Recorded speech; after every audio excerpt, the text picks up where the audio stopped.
যে বিল্ডিংয়ে বাসা ভাড়া দেখতে আসছি 5 তলায়, এইভাবে সিঁড়ি থেকে উঠেই এই যে আমি রুমে ঢুকলাম। রুমে ঢুকেই প্রথম একটা রুম, প্রথম রুমে ঢুকে এই রুমটার পরেই সাথে আছে বাথরুম।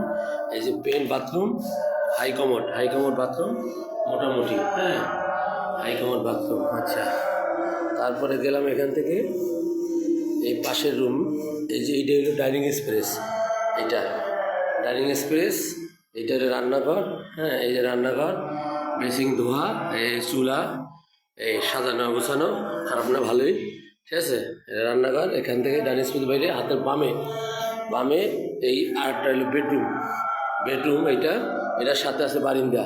এই যে মেইন রাস্তা, যে রাস্তাতে আমরা হাঁটি, এইটা বারিন্দা। এই যে বারিন্দা, এইটা সোজা যে রাস্তাটা আমরা হাঁটাহাঁটি করি, ওই যে যাই সেই রাস্তাটা। এরপরে এই রুমের পাশে সেপারেট যে বাথরুমটা, এইটা হলো সেই সেপারেট বাথরুমটা। এইটা ওই যে যেহেতু লাইট নাই, বন্ধ, এটা সেপারেট বাথরুম। হ্যাঁ, আটকে দাও বাবু। আর তার পাশে বাইরে ডাইনিং স্পেসে আছে বেসিন, এই যে বেসিন, এই যে, ঠিক আছে। আচ্ছা, তাহলে আমরা এখন এটা দেখা শেষ, চলে যাচ্ছি। ভালোই আছে। এই আপনার টাইস করা, উপর নিচের পায়ের সব জায়গায় টাইস, সিঁড়ি খুব সুন্দর সিঁড়ি, এ দেখো।